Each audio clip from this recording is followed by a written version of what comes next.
খুবই অবাক লাগে দেশের এত বড় বড় সমস্যার সমাধান হয়, শেখ হাসিনার মতন স্বৈর শাসকের পতন ঘটে, আর আশুলিয়া টঙ্গী সাভার এলাকার যে তৈরি পোশাক কারখানাগুলো সেগুলো সচল রাখা যায় না।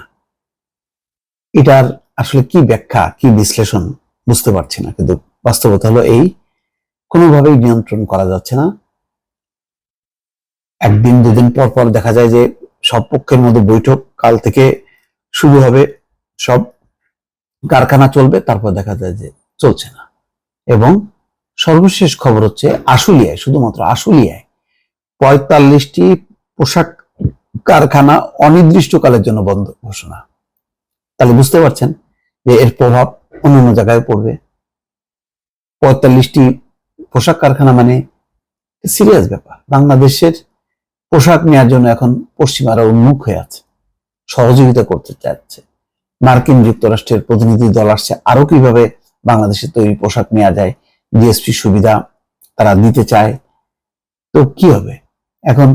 সুবিধা দিতে চায় ইউরোপ আমেরিকা, বাংলাদেশ এটা নিতে চায় না। কি দাবি? দাবিগুলো অস্পষ্ট, এক এক সময় এক এক রকম দাবি।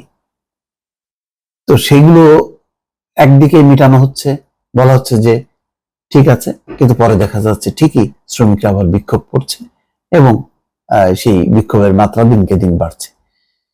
খবরে বলা হচ্ছে সাভারের আশুলিয়ায় কয়েকদিনের শ্রমিক অসন্তোষে ৪৫টি পোশাক কারখানা অনির্দিষ্টকালের জন্য বন্ধ ঘোষণা করেছে কর্তৃপক্ষ। শেষ পর্যন্ত আর না পেরে অনির্দিষ্টকালের জন্য বন্ধই করে ফেলছে।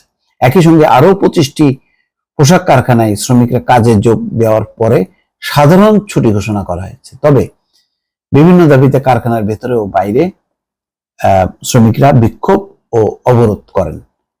বুধবার সকালে শ্রমিকরা কাজে যোগ দিতে এসে কারখানার গেটে বন্ধের নোটিশ দেখতে পান। এতে কারখানার শ্রমিকরা উত্তেজিত হয়ে বিক্ষোভ শুরু করেন।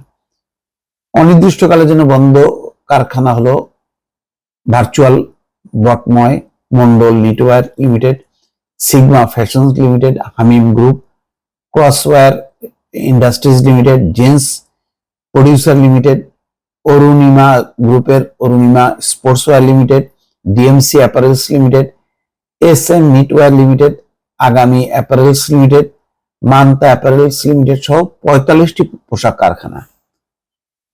তাহলে কি দাঁড়াচ্ছে? এই কারখানাগুলো তারা কাজে যোগ দিতে এসে দেখে যে বন্ধ।